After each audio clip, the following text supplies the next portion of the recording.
folks, ladies and gentlemen, this is Himadri from VILT Talks. Very happy to be back with you once again. This afternoon, we've got some of the future shapers of the L&D and the HR industry. Why did we get into this afternoon? Why this panel discussion and why these three people? Well, all of us have been facing some challenges. All of us have been suffering some reversals, and maybe the learning curve has been pretty steep for some of us. Businesses around the world are quickly adapting, however, to the new working environments. During this pandemic, companies have pivoted to online remote work to ensure business continuity while protecting the workers from exposure. Conducting business as usual also would mean that the focus continues to be on employee development, not letting learning and development to fall wayside. But where do we feature in? Where do the HR, where does the L&D community feature in? Could this pandemic be a black swan moment for the innovation and workplace learning for us? Whether it be in-person learning, programs, technical training or onboarding, we are sure that this is not going to be something that will go away right now. It could be months before things come back to normal. Or as somebody said recently in one of my discussions, that do not talk of post-COVID period because this is it. This is the normal. How exactly are we going to navigate around this darkness? I was reading one of Deepak's posts recently on Twitter. He said the gig economy might be here to stay. So a lot of things, are going to be shaped up by us, by the community. But for most of us, where darkness is all around us, how do we move ahead? And to help us navigate this space, to give us the right compass for us to move ahead, we got these three people with us. And who are these three? Of course, they do not need any introduction to either people who are on the Zoom space right now, the ones who are watching us live on Facebook or on YouTube. You don't need the introduction. However, some of us would need to know a little more about them. So we have Mr. Adil Malia, the chief executive of the firm, which is a boutique business management consulting outfit set up by leading industry veterans to render value creation, consulting support, and professional partnerships for business turnarounds and organizational transformation. I happened to meet him almost a decade and a half back for the first time. He's a very, very experienced HR professional with experience in domains of people management, change management, leadership.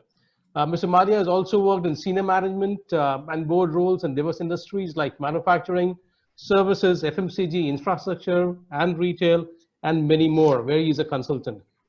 He's always very passionate about people and a voracious reader. That's not a virtual screen behind him. That's an actual wall, which we can see. So his being a voracious reader is very much, right behind him.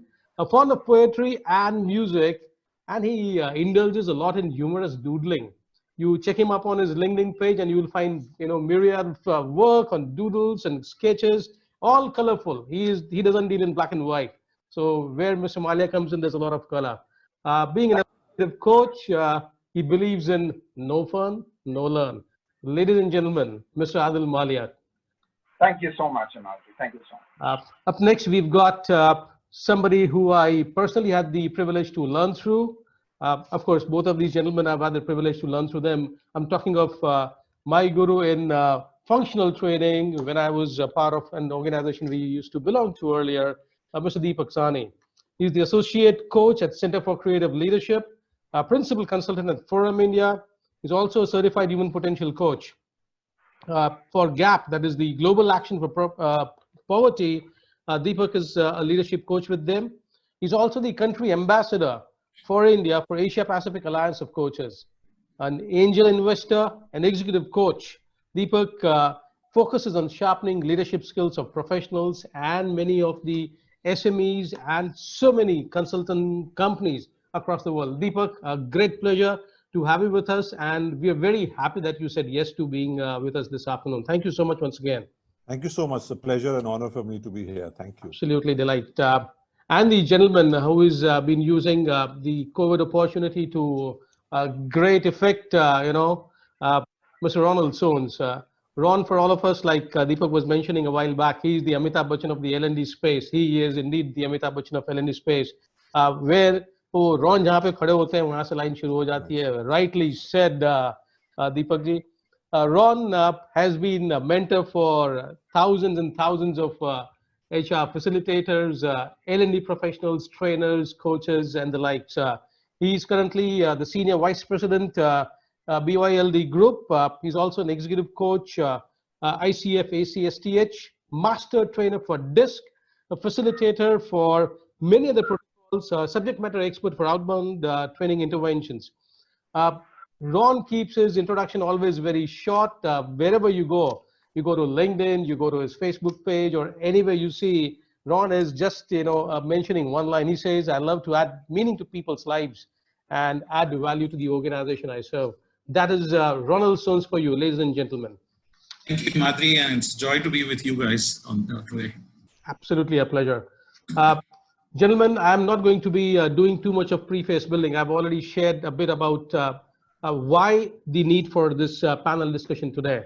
And as Mr. Malia said, right in the beginning, it would be very, very nice if you can hear your perspective on the theme today, and what is it that you believe, where are we headed?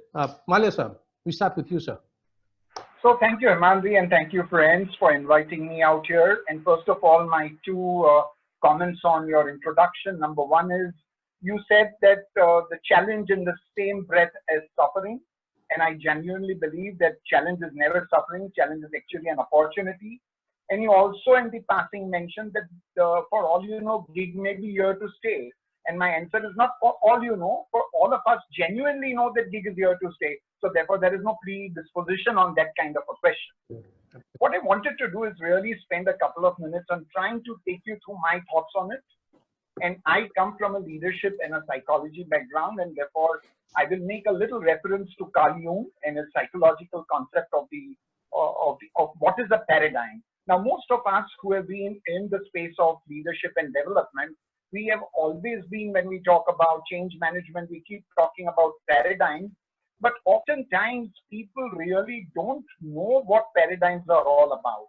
So if we were to take a minute and understand what a paradigm is, a paradigm is collectively inherited set of unconscious ideas which universally is present in all the individual and the individual psyches of people who are present in that particular community at a given point of time. So it is some collective consciousness that has been inherited by all of us, not by consciousness, but by unconsciousness. And it is present in all the people prevailing at that point of time. And at that point of time, it becomes a community, and the way of thinking, it becomes the rule, the law, the pattern, the acceptable behaviors for doing things in that particular community. And that is a paradigm. Paradigms are actually those things which develop frameworks in our mind. Unfortunately, frameworks which are supposed to be free-flowing ways in which we should be looking at how the space operates, unfortunately, by logic and education, at some point of time, it ends up becoming very, very rigid frameworks. They become so rigid that they limit your way in which you should look at it, and actually they stop you from looking at the situation any which ways beyond what the framework defines. Therefore, it does not let new wave of thinking come in, because the rigid frameworks block anything outside of that framework as being alien and therefore not acceptable within the framework. Given that situation, what happens is today, for example, in learning and development and our adjacencies that we are talking about, there are clearly 8 to 10 areas which are very rigid frameworks that we are all operating with. Leadership, concept of learning and training, pedagogy, talking about capabilities, competencies, abilities. These are all adjacent frameworks which are rigid frameworks with which we have been operating. Now, we have unconsciously become victims of this, but it is typically like the Stockholm syndrome, where those who are victims end up really loving it, and you fall so much into love with what is happening in the space that you actually thereafter end up becoming a perpetrator of that, and you repeat the same behavior. Now, when paradigms change, and this is what we are experiencing typically after the Dark Ages, now we are experiencing, and we are all talking that the paradigms are changing. When this paradigm is changing, the rigid framework of the past is going to block us from doing those new things which the new paradigm will require. This rigidity will cause us all kinds of pain, and all the questions which are likely to be asked and the way that we are perceiving the future of our space that we are going to be talking about is actually going to come from the rigid frameworks which we have allowed our minds to operate in, because we have collectively inherited it unconsciously, as Jung says, from the generations of people who have been with us. So it is this rigidity that we need to break through, understand what is the new paradigm, and make fluid frameworks for the future as we transit into the new zone. This is my opening thought, Himadri. I hope it makes sense. Absolutely amazing, sir. And that's what I was reading earlier in the day, going through your blog, where you've mentioned a bit about the rigid frameworks and how exactly we can use that in the case of learning. Deepak, care to shed your thoughts before we open the floor?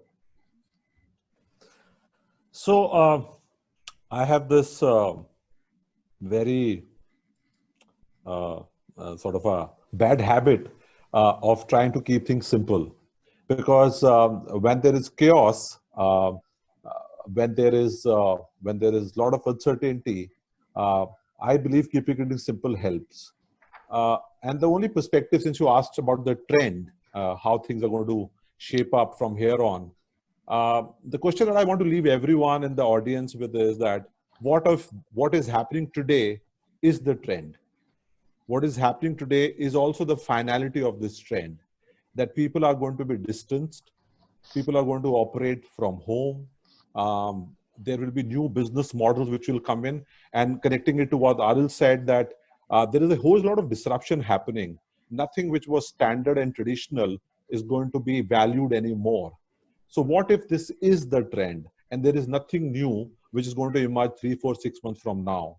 And in that context, if you come into this space today, what will you do? And how will you make yourself visible, aligned to what this world needs? It could be organizations, it could be corporations, it could be people, it could be communities that you work with.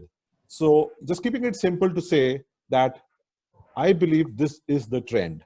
And even if it changes, and that's an assumption, even if it changes a bit, more or less of what is happening today and over the next 3 months would stay.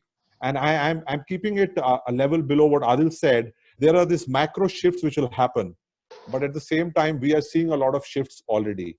And we don't know the unknown, but what we know of should start helping us move forward.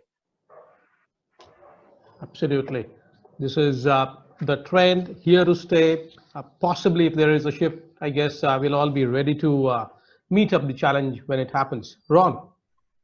Yeah, thank you, Himadri. So what Mr. Malia said is absolutely true, that if we are not aware of the emerging paradigm and we are not agile enough, then challenges will remain challenges and not be an opportunity for us. The key is agility. How soon can you understand the emerging paradigm, and how soon can you adapt to the paradigm? How soon can you innovate and create solutions to meet with the needs in the space that you are. So, for example, we would have, as an organization, would have taken a hit of almost 4 crores in the last 2 months. Okay, now, given that kind of financial hit that we have taken, we spent the last 2 months to look at how soon can we turn around and be available for meeting all the needs of the virtual space. And that's the core that we have focused on and created. In fact, most of our international partners have come up with curriculum all in the virtual space. Scan Bank Chart, they have the complete solution on the virtual space. Vital Smarts, virtual space. So that's how, and they have not only just created those, they have made it available for us in India. And we ourselves, led by Sandeep, we ourselves have done most of our curriculum ready to be available on the virtual space and on an engagement platform. That's the focus that we have created. So my suggestion is that what Deepak said and what Adil said is true. For example, if you know, TCS is saying that 75% of the workforce will work out of home. They will only report to office for 25% of the time in the whole year. So if that is not what the present is, what is? Absolutely. So The point now here is what all of us would want to understand from the three of you. There is a space, yes, there is some space going to be created by people who would want to make their voice and presence known or felt in the market. How exactly to maintain that voice and presence? Because it's going to be very difficult for people to move in from the ILT space to the virtual space. People are struggling to make that shift, and in that struggle, where that shift is to be made, and still creating a space for yourself. How do I position myself, and where do I really figure myself out? Malia sir. So, well, it's like this, that, this is a very go, no go kind of a question, Himadri. If the world is getting virtual and I'm myself not really ready for the virtual world, then it is very, very no-brainer, a kind of an answer to believe that you will have to develop over a period of time your own capabilities, your own skill sets to be able to operate in that space. So you yourself cannot say that the world is going virtual, but I want to be a training on a leadership development outsourcing partner, but I'm myself not very good in that platform. So then you will not have your space. So when the world changes, the first most important thing is for you to understand that the changing business landscape, how is it impacting your delivery and your go-to-market to your customers in the product that you are servicing them with. Therefore, you need to develop that technological edge over it. Number two is very important, and that is you need to have authentic insights. Please do not work on the insights of previous times. Develop the new insights for the new world and design your products and services for that. You cannot fight wars of tomorrow with weapons of yesterday. If your insight was fast, if your artillery map is the map of the Second World War and you want to fight the new World War with that arsenal and those kinds of maps, you are totally going to be outdated. Therefore, before you get into an, and in fact, the word used in the world of management is, let me get the phraseology right, it is saying, learn to think slowly. Now, that's a paradox of thought and irony of thought. How do you think slowly? So when you talk about things slowly, it means agility is important, but foolishly rushing into something just because you want to show that you are fast and you have speed, you rush into it and you will have a problem. So you've got to first think about it. And once you've thought about it, then you don't get into a paralysis analysis mode. Then you get into an action mode and you put your speed on. So number two is, number one, focused. Number two, authentic insight. Number three, differentiated offering, because everyone and the mosquito and his uncle today is in the space that we are all operating in. In fact, I don't really operate big time into this space. We are into business management space and we only do the creamy layer of leadership development. But when you look at the leadership development and the general training and development space, practically the one half of the world is generating profits and the other half is doing training, trying to generate profits. So what is your differentiated offering that you are going to be giving? Have you really understood the needs, or you have your general set of 4 or 5 programs which you want to offer everyone? Are you a solution looking out for a problem, or are you genuinely understanding the problem and offering the solutions that people are wanting? Are you still going to be the same old cut and paste kind of a service provider? In fact, that is my major problem, Himadri, today with this space. That the moment one comes out with any innovative ideas, it takes all of 7 days for people to copy that idea, put the logos of their companies and get into the space saying, we also do this. And therefore, there is a great hesitancy in leaders offering solutions on public platforms, because then it becomes something that within the next 7 days will be offered to your clients with a different label onto it. So do we need to be doing that? Because then we will not have the credibility and acceptability. Do we understand the scope? There will be very, very short period to break in, and we will have to learn to enhance our own capabilities if we want to find our spot in that space. And therefore, we will have to reinvent ourselves. Sure. So those, 3 pointers, I trust we need to really get onto it right away. Ron, you've been somebody who's been building brands, bringing brands, taking brands to people. And at the same time, you've been very adept at doing that. That agility factor if at all we look at the entire space, you have been one of the most agile movers. But when you also say that you've taken a hit of almost 2 to 4 crore rupees, how exactly do you propose an independent L&D operator or somebody who's running a very small firm? Where do they really need to move when it comes to differentiating their services? So I will go back to what Adil just shared. Each one needs to identify their niche. What is it unique that they are offering? What is their, are we also me too, or, I'm catering to a very specific area which I have knowledge and experience to add value to. If that is the space that is there, you are in a safe zone at the moment. You can, while what Mr. Malia said about the past, I'll say that if you have good relationships of the past and you have done quality work, and if you are agile to have adapted in these 2 months of lockdown to the virtual platform, you can still continue to deliver. But the whole model changes. It is not like you can talk of a 1 day or the luxury of a 2-day workshops that we were doing. Now it is, modules in maybe 70 minutes, 60 minutes, 90 minutes. That's the kind of things that you will have to start thinking. Second, most of us were used to activities and, things in the classroom. How do you now adapt and engage with the audience in the virtual room? So that's a lot of preparation that goes into it. If they are not invested in this 2 months period, it is a little difficult, but better late than never. Start playing with the virtual platforms, start learning there. In fact, all the virtual platforms offer you videos to learn how to use the platform and to play with it. Use that, bring your curriculum to be modified to the virtual space in bites, maybe 90 minutes here today, 90 minutes tomorrow, that kind of thing, and then deliver.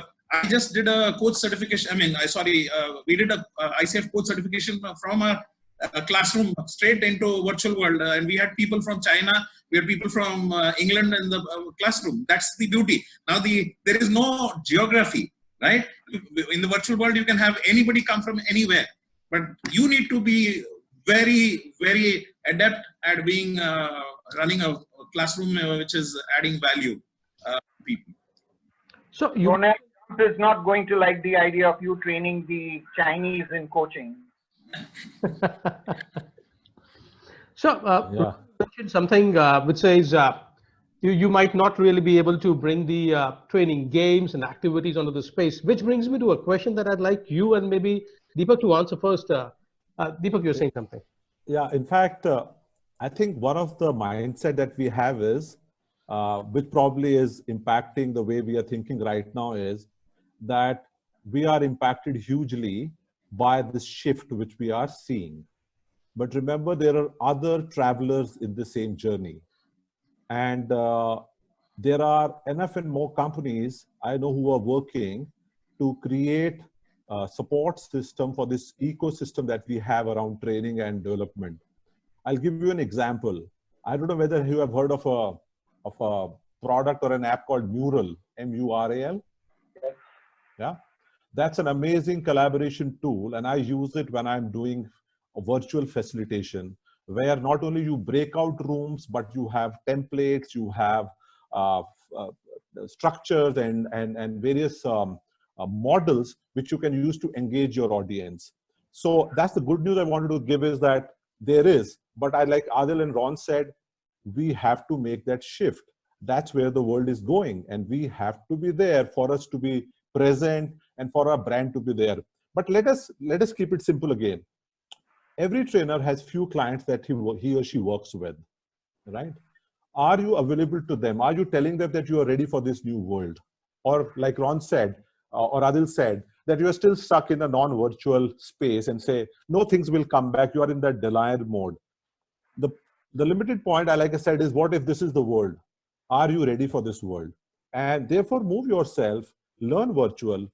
And let me be honest here, I don't see, and I could be very, very sort of limited in my view, I don't see too much of a difference between doing a classroom facilitation and a virtual facilitation. There are some shifts you will have to make. There are some things you cannot do, but there are other things which open up in virtual facilitation. For example, like Ron said, you will do 2-hour module. Let me give you an example. Let us take a very simple example of doing a program for a mid-management or senior management on coaching or feedback. What would you do? You would get 1 day and you would do it. The corporates would come back and say, no, we cannot give these guys for 1 day. It's too much. Can you break it up? And when you break it up, you say, oh, if this is 2 days engagement of half day, I'll still charge you full day. And the corporate will not agree to that sort of a commercials. So what can you do now? It's a boon for you that you do a 3-hour module on a Monday this week, give them some practice time for 5 days. And when they come back for 3 hours again on another Monday, the next Monday, they have practice itself. So don't see I think there is an opportunity here for trainers to be more effective virtually. Is that how much they are going out and understanding what this world is all about. And that should have begun already, but if not begun, it is not too late to begin that. But again, go back to your clients, talk to them, show your capability. That could be your, your starting block. And just to add to what Deepak said, Himadri, if you plan yourself well, you will have your day, one client you're doing morning 1 hour, afternoon you're doing 90 minutes with another client, even you're doing 90 minutes with another client. So that's the that it is available today for you. Yeah. So Himadri, one of my mentee was asking me this question: how do I know I'm ready or I'm not ready for the change? So I said, what you do one thing, you look at all the professional arguments that you have been having with all your friends for the last 3 days and analyze your arguments. If your arguments sound like you're protecting the old world and hoping that the old world comes back again, you're not ready. But if you're preparing for investment in the new world, and that's the line of thought you are talking and discussing, then certainly at least you're going to be ready. And now you need to only decide what technology and how will you prepare yourself.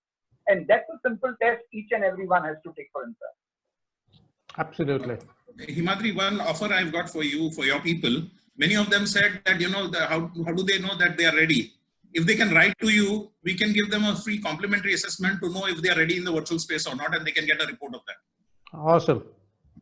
Absolutely amazing. This is called opportunity in making business out of nothing. It's like, in the concentration camp, you can really make up money by saying psychology of concentration camp. Absolutely. So, Ron, you're getting the message. Thank you. Okay. Deepak, you partially answered my question that, when it comes to impacting employees, the performance, we have the OJTs, on-the-job training, and the on-the-job coaching, which were very effective till now. So a part of it that you already answered, maybe, getting into practice. But where does this entire OJT and the on-the-job coaching space, what happens to it going further? Because there is going to be a massive learning curve for everyone, for the content writers, for the people who are into the delivery space, for the ones who are going to evaluate the performances, for the superiors, the supervisors. What exactly would be the strategy that we all would need to employ? Because that was one major component for everyone in the L&D industry, the OJTs and the OJCs. Yeah, so I don't know whether I can answer this question directly, but let me come to this by setting some context. This is my view that most of the trainers would work with some content over a period of time. And I have not invested much in preparing content, using pedagogy, using ADDIE system of figuring out what are the needs, developing those modules. And there might be some struggle now for them, because virtual is really going to test your ability to create content which sticks to people, right? To build in truly facilitation in that sense. So that's one piece that trainers must be aware of. So it's not about just going virtual. It's also about understanding how do you make shifts in preparing content and the design of a program. That's one part. The second part, and I think that starts relating to your question, is at this point in time, which I mentioned and you quoted from Twitter, gig economy. There is a trend in US that gig economy workers are creating their own forums. So there are forums in which there are people with different skill sets. Some people who are good at, in our context, creating content. Perhaps somebody knows the technology very well in this space. somebody is good at facilitation. So there may be a trend which probably Ron can sort of push, or people senior in the industry, is to create these specialized forums where people can support each other in deliveries. So I go to a client and client is looking for X type of work to be done, and I can't do that. But I have my own sort of gig workers forum where I can go and take that support either directly or indirectly, or give the lead to them and they deliver. So a whole lot of collaborative working in that gig space is here and now. People should be open to that. I have seen so far trainers tend to be very, very limited by the fact that I will not share this or say that, or not take a co-facilitator. People will learn my skill, take my content, go and deliver. I think we will have to go outgrow that over a period of time. It will not happen immediately. So there is a need to be collaborative here. So when you talk about this whole piece in your question, I also see opportunity here. And that opportunity comes from being upskilling or reskilling ourselves. I think corporates will stop asking for standalone one program anymore. They will start looking at journeys for people. They will start looking at what value can you add. So people will have to start looking at intervention rather than just a training program. And that is the space that's what I believe would start looking like in times to come. So because from an one program is not a challenge, you come and do it, it's a tick box. But when you do these virtual programs, people will have to be called out in a different way than a real program. And therefore those investments will be valued much more. And especially for the next 2 years, when every rupee will count, people will have to deliver value in terms of change, in terms of the impact and benefit that the corporate is looking for. I don't know whether I've answered your question fully, but that's what I was thinking, the earlier question and this one. And Himadri, going back to what Adil said before we started this session, that people need to be really aware of what are the needs of the returning workforce and what can you offer to meet those needs. If you're talking of the same old, then you are going to watch the industry go. Yeah. True. So Deepak, when you mentioned that the gig economy is here to stay and people better start coming together, maybe under an umbrella, or maybe they create some kind of a super connected network and they move in together, great. Probably, Ron would be a better person to guide on how to do it, because he was never impacted loss of content ever, and always very secure. Ron, how do you really believe this can happen? Because I trust, amongst all the people in the country presently, you are one of the most well-equipped to actually take this gig economy step, and maybe help people ahead. So what do you suggest here? So there are some thoughts that we have put together, Himadri. One, like you said, one of the challenges that even Adil mentioned, that content somebody brings in a great content, and one has to be careful, because a few days down the line somebody else puts a label and goes there. So we've been fighting because Indian IP laws are not as stringent as international is. So we've been trying to fight that and protect that. But what we're doing right now also, like you said, to enable the the people who are getting affected by it, is converting most of our content which is there into the virtual content, and allowing offering that to the masses that do a certification, go and deliver these workshops for your clients. So we are opening up that space in a large way. We are moving from B2B to even B2C. That's the level that we are looking at engaging. And the backend, like Deepak mentioned, we are making it robust, that it's not just a training. We are building classrooms. So even post-program, there is a series of engagement that they will be with us for maybe months together, maybe, all alumni of.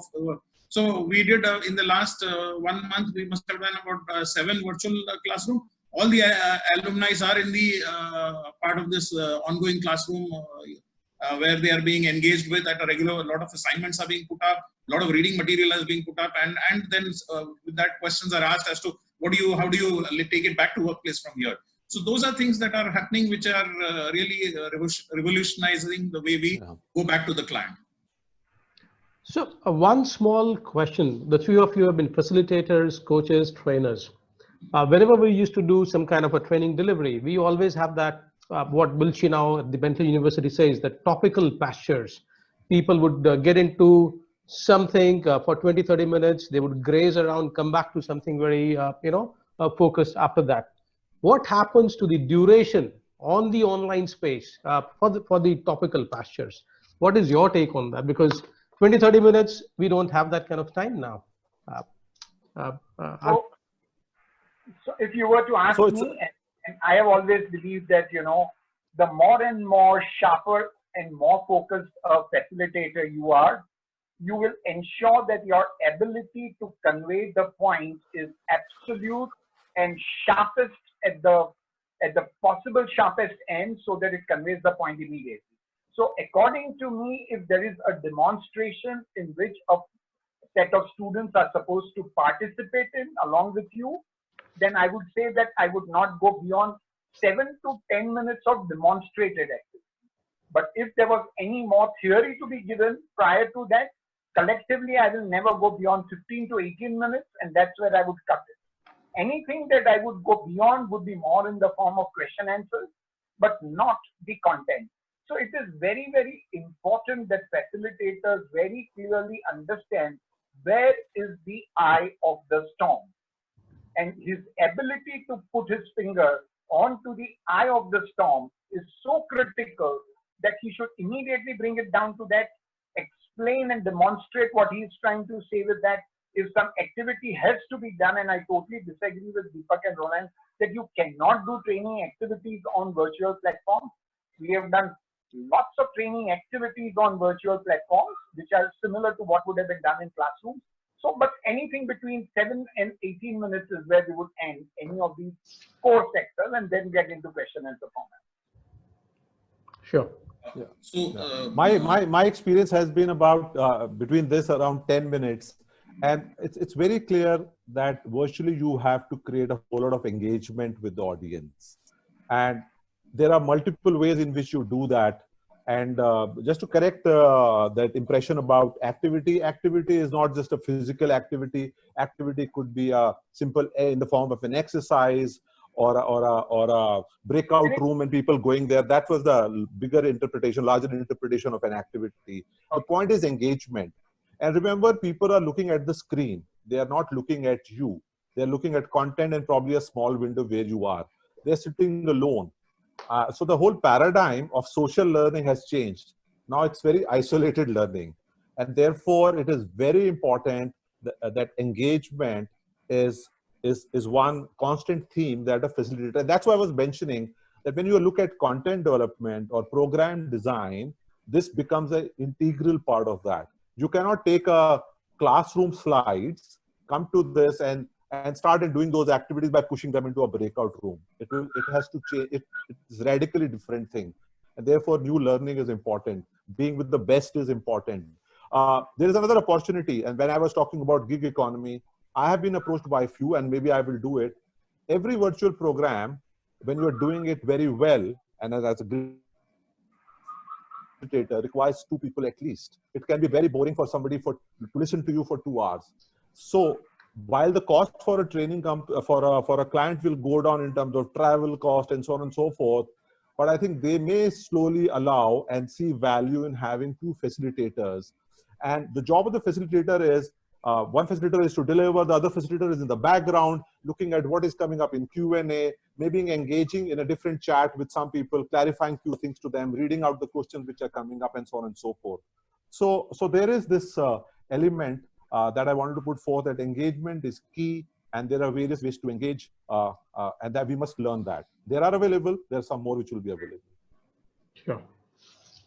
And just to say what Deepak said about the second facilitator, it's mostly the terminology for them is producers. So they manage the, when one facilitator is running the workshop, they're managing the chat box and helping people with answering questions that come up at a regular intervals. So Correct. So for many programs, we've been seeing in the past when it was ILTs, the instructor-led training programs, in-class training programs, it was not difficult to maintain the synchronous cohort-based, protocol. Now, getting that synchronous approach on an online, medium, and then employing, while we used to do in a classroom session, employing the peer support, because that was a very important part of the learning at that point of time. They had a lot of peer learning happening. How can I graduate from that bit to the online training? Ron. Yeah, so that's exactly what I shared with you, is that these post workshop classroom, as soon as they finish 1 hour session, we engage them in a classroom where they come together, work together on assignments. They have a lot of activities that are done, and even in the 1 hour that they do, like both Adil and Deepak said, the content part is very slow. Very minimal. The rest is all about how they are working in groups and looking at the application part of it. In fact, years ago, I remember when we were working with Infosys, even though it was classroom, they said, can you send the entire content in advance so that people can read, and in classroom, we can only practice. That's the transfer. And today, so that's what virtual platform is about. How do you do skill building? Earlier skill building was associated with classroom, could not be in a virtual space. Now skill building has to happen, and is happening in the virtual space. And that's why I use the word Himadri, learning journeys. So I believe corporates will not ask for a training program. It says, give us a learning journey on this subject. And therefore, it has to be over a period of time with engagement across that time period. It could be alumni rooms, it could be peer learning, offline learning, asynchronous learning, whichever way. So learning journeys are going to be possibly the way forward. Beautiful. So Himadri, for virtual developmental programs, the content has to be extremely sharp and the design has to be absolutely to the point without wasting time. The sharpness of the design and the absolute connection with the content is very, very critical if such programs are to be successful. You cannot go here, there, and everywhere, as generally we see happening in most of the classroom and instructor-led programs. Yeah, that was what all of us were a victim of in the past, because we used to start our engagement with some kind of a story. We'd like to bring that story to a connect to the point at that particular training session. Now those days of storytelling which do not connect to the topic right away, I think they've gone. And mind you, virtually your participant can walk away and you would not even know, which may not happen in a physical classroom. Absolutely, absolutely. My story was that if the fire is on the 10th floor, please go to the 10th floor. Don't have the helicopter dropping you to the terrace and then try to walk down 20 stories to come to where the fire is on. Absolutely. There's a question that's been put up by one of our members here, and he'd like to know that there are people who are into the early stage L&D career. What would be their top 3 to avoid mistakes that you'd like to tell them? And maybe what top 3 things would you want them to do? Because these are early stage learners also, and for them to change would be the easiest thing to do right now. So I would recommend, I would request all the 3 of you to share your perspective. It would help our member very nicely. So Himadri, for the early learners, it is very easy because they will be more tech savvy, and they are more into discovery and playing with things. It is the seasoned ones who are struggling actually. It is not the early learners who are struggling. They will adapt very fast. They will they know that, and they are already been playing with all the social media so far. Either writing something somewhere or tweeting something somewhere and ensuring the eyeballs of people. So for them, I don't see it's a major issue. But yes, there are a lot of options, a lot of good platforms that are available. Choose your platform, do some research, study the platform, work on the platform, and then start building your content to leverage that platform. That's what. My one mistake that I would like to share is, if somebody asks you, what do you do? Don't say, I do trainings. It's not going to work. Be very clear on your niche, area you are passionate about. It could be a digital transformation program. It could be design thinking. Go with specific what you are good at and pitch yourself around that. Don't make the mistake of saying, if the client says, what do you do? Don't say, I do trainings. Okay. Okay. So, And Himadri, one just thing you had brought up earlier, and even Deepak said. So there are people, and you know that a few days back I started that L&D professional group for that particular purpose, to support the community and get learning happening and get opportunities for them. So it is important that they make those cohorts and try and find all those areas that are missing in them to fill it up, so that you become a perfect team to serve the customer outside. sure. So, Krishan Nair from Pune has a small and very pertinent question. He says, will IDA work in the future? Or we have to invent something new? AI. Sorry. What is that? What is the question you said? Krishan says, will AIDA, the concept that we used to have as a part of the L&D protocol, will that protocol continue to work in the virtual domain, or do we have to invent something new? Ron? I think it is still applicable, because it's not something that can be whisked away. But maybe you want to look at how do you interpret it in the virtual space. That's much more relevant to it. Absolutely, because without awareness, things would not really move ahead. Sure. Yeah, and I think Adil said, and I said it earlier, content was the king, will remain the king. You have to be sharp with that. So therefore, the methodologies which are there are still relevant till the time something new comes up. But I will give it 50-50, Deepak. Content 50, engagement 50. Okay, so when I say content, to me, the engagement, the methodology is subset of that. Yeah. Okay. Yeah, yeah, sure. So this is a question that came in way earlier. What happens to technical training then? Because L&D also was a part of that space. What happens to technical training? Do we actually create simulations online, or we really continue with those technical in-class sessions? I guess this is my view, and Ron would add later, because technical trainings also from a value perspective are very basic and very refined ones. But my guess is they will all go virtual, more like an hosted on an LMS sort of a platform where people can just take, unless it is customized to an organization, that will happen. And that will be the challenge for people who are focusing on those trainings, product trainings or technical trainings, as I would call it. Ron, you can add to that.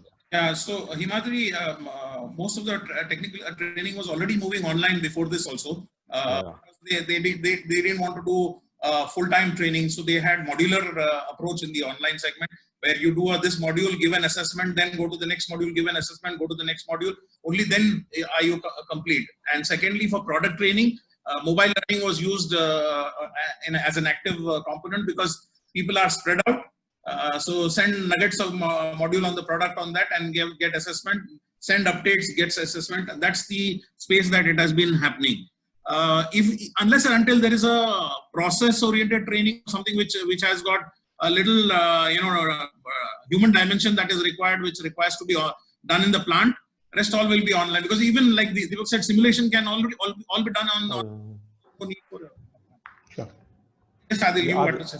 Himadri, if you really ask me, technical programs are actually far more compatible to be run on virtual platforms than behavioral programs, because there are demonstrations, there are simulations, there are a lot many things which are any which way is getting done through the virtual platform, and the virtual platforms render themselves more suitable for technical training than for behavioral and other process training. This is my point of view. So now all the three of you have been dealing with a lot of corporate clients of yours. The question also arises now is, how prepared are the corporates for this VILT? How ready are they to come to terms? Because there is a learning curve for them too. They do not decline that this is what has to be done, but how prepared are they to integrate this as a part of their ongoing functional mechanism? Mr. Malia, if you can share your points. I can only tell you that in the last 20 days, I must have spoken continuously with around 8 to 9 of my clients, and they are CEOs of the respective companies. One thing is coming very clear, that this period, this whole lockdown period, has actually made it a little more easy for us to be able to bring in the virtual platforms for doing these kinds of developmental initiatives. Had it been a little more slow, people would have kept on dragging the earlier classroom ways of doing things. and the virtual way would have taken a little longer than this. But this particular period, when people have had time to think, realizing the kind of deadlocks that businesses would enter into if they were not fully integrated with the digital times, has actually made our job easy. Therefore, this period has actually built on the need to build the capability and create readiness around digital readiness of the enterprises that they are leading. I feel it was a great advantage. I think even if they were not ready, they have now realized and they'll be investing enough money to get ready. Sure. My addition to what Mr. Malia said is three, Himadri. One, there are many companies who are looking to engage their employees, so they are looking at all the free webinars that are there. They have said, okay, enroll for the webinar, get and do your learning at this point of time. So that is one which is happening. Most focused learning organizations that are there, they have started doing the virtual learning calendar for the whole year. So we are talking to we have got several of our clients, especially in the Tata Group space that we are working with.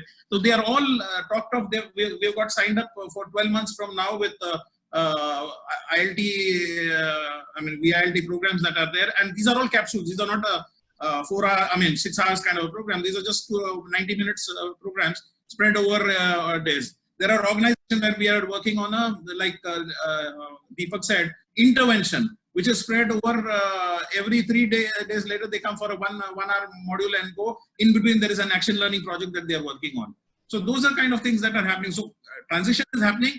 But many of the mid-sized organizations, they are in the wait and watch space. They are saying that right now, let the business open. Let our priority is to get the business running, and then look at training. Training is not an option at this point of time. Yeah, and my experience has been the same. It's not that everyone is behaving the same way. Some people are still in denial. Corporates are in denial mode. Come back, and they will be normal. And one trend I have noticed, which is good for us, is that the big companies have their internal L&D teams, and they were already doing some programs, and they have started migrating into the virtual space, and it's like preparing a ground for external virtual facilitators to come in and do it, and they are being more open, like the Tata Group or the Sterlite groups or Reliance in that sense. Yeah. In fact, what Deepak said, I'll just add that there are these companies which have large population of trainers. They have approached us to skill them in virtual training. Train the trainer in the virtual space. So yeah. I just had an experience with one of the Maharatnas of India. One of their, L&D specialists, the person who looks after all their needs across the country, they approached us. They told us to make a presentation to them, and we made the presentation. The response that we got was, you make 2 free webinars to ensure that we get a good feedback from our audience. After those 2 free webinars, we'll see to it what is your feedback score. They don't have a dipstick done. They don't have a point of reference. We'll see what is the feedback score, and based on your competitive pricing, we'll decide whether to take you or not. Now look at that Maharatna of ours. They've got this maybe sent out to almost 30, 40, 50 agencies. They are getting stuff free of cost. How do we navigate through these people? So do we say no, or we say, well, do ka hi to sawal hai, de do? So Himadri, my answer to that, that's something that we are doing. So let me tell you what we're doing. You have, let's say you have 4 to 5 skills that you build from a particular program that you're working with the client. In the taster session, we only give insight to 1 skill, and we say that if you want the rest, come to us. We are not doing that. So that's why. So because what we are doing for the open workshop that we are doing, we are having a taster session. We definitely give them 1 skill to take back at the end of the program. But they said that if you want to pick up the rest, you have to come for paid sessions. Okay. Deepak, you were trying to say something. No, I was saying that how is this any different from today's world, where trainers fall over each other in terms of undercutting the prices and giving whatever so that they can get a good L1 score at the end of the program. And most corporates were looking at that. So it's not any different. So just because it has become virtual, these demands should not be seen as unreasonable. Let me put it that way. They were always there. They're changing the shape and form. And like Ron said, look, it's a reboot. let us see it as a reboot. So everything that you have done so far does not create value for them. So they want to see whether you can create value in this new way, which is the virtual way. Because let us be honest, most of these people who are talking to you from Maharatna or any other organization have themselves in the past given an opportunity, said no to a virtual program, but because they believe that it does not work as much as face-to-face. So we have to overcome that denial resistance phase for them to start exploring. And this to me is exploration for them. What happens? Let us see, let us take feedback. Because remember, if they go lock, stock and barrel and employees rejected outline completely this virtual, then everything falls on their face. So they need your support. And I think this should be seen more as a support than anything else. Am I making sense, Ron, here? Yeah, in fact, Himadri, I'll refer back to what Adil said earlier, that if your content is very sharp and focused, then L1 is not a category. So I'll give you this. We got a contract from Bangalore airport, right? We were not L1. We were not even L10. But the client came back saying that these are programs that we want to do. Tell us how we can do it. Yeah? So that's where it is. It is. So, Himadri, you got to be mindful that as good or as bad you are, on the other side of the table, there is a trader and a negotiator who's trying to get value for his company by trying and indulging in all these kinds of practices. They will do it at the point of time with people, but my experience is that at least in the last 10 years, no one has tried doing any of that kind of a thing with any of our companies.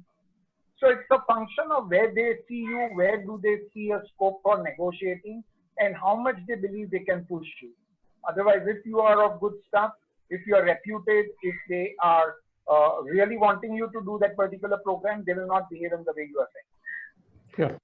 And Himadri, if you're sure of yourself, like he said, there was a major auto company which had gone for a business simulation. Okay, this was more of focused on business acumen. And they said that if you don't reduce the price, purchase was involved. Okay, they said if you don't reduce the price, you're not getting the business. I said, I don't want the business. I walked out. Sure. Sure. They came back, by the way. You need to know your partner when, saying no. Yeah. So one more, I mean, we just have about 3 minutes with us. There's this question that came in quite often in the past and has also come up right now. According to the three of you, what platform is the most flexible, friendly, and secure? We are seeing a lot of platforms through which the deliveries are happening. To you and to your experience, what is the most easiest to onboard people and the most safest to work through? We can start with Deepak. Okay, I have worked with few, not very many, and probably 2, 3 only. And I found that the platform which was primarily developed for training essentially is Zoom. And there have been some press about their safety security issues, and I think they will address this considering the market that they have on their hand.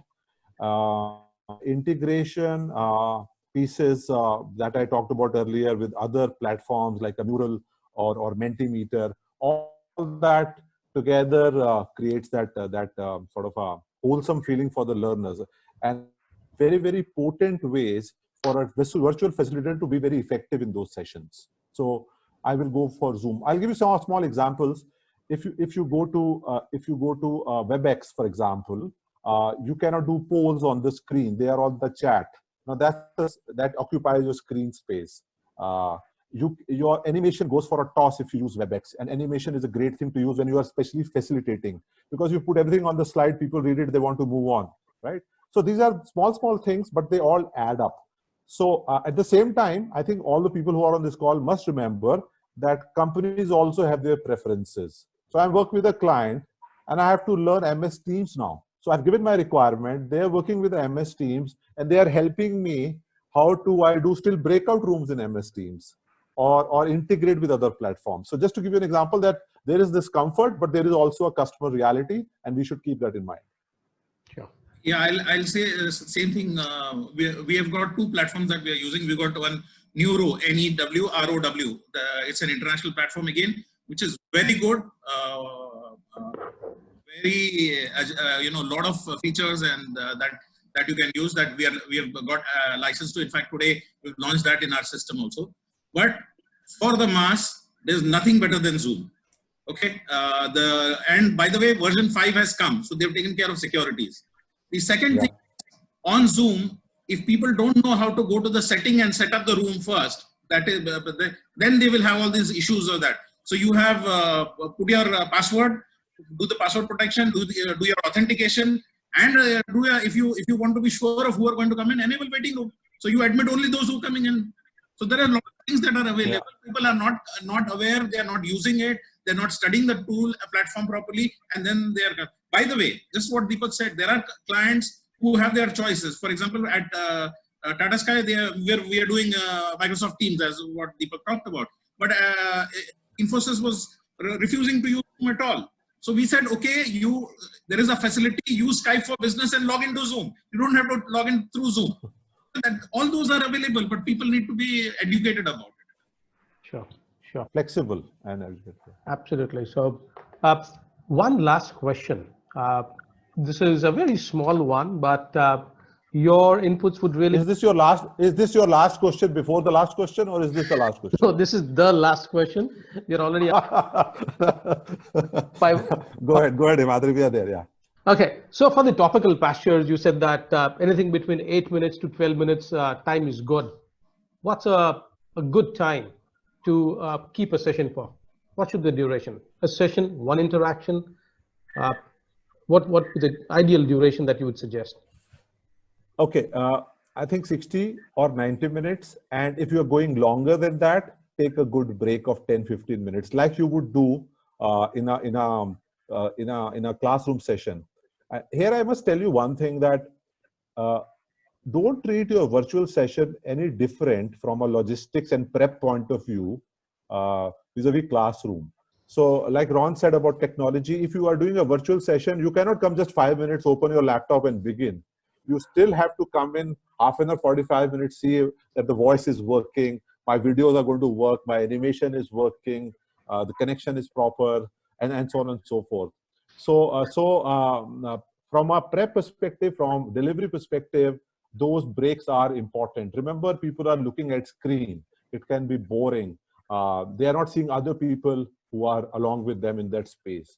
So a 60 or a 90 minutes, depending on if it's a 2-hour session, I take a break at 60 minutes, 5, 7, 10 minutes, get them, they can get their coffee, whatever from their home or water, and then we begin. That's what I do.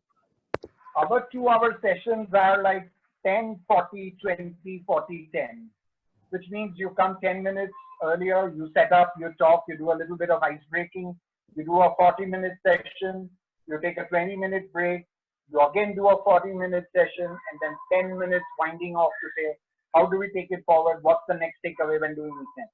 So it's a 10, 40, 20, 40, 10. That's the kind of one. Awesome.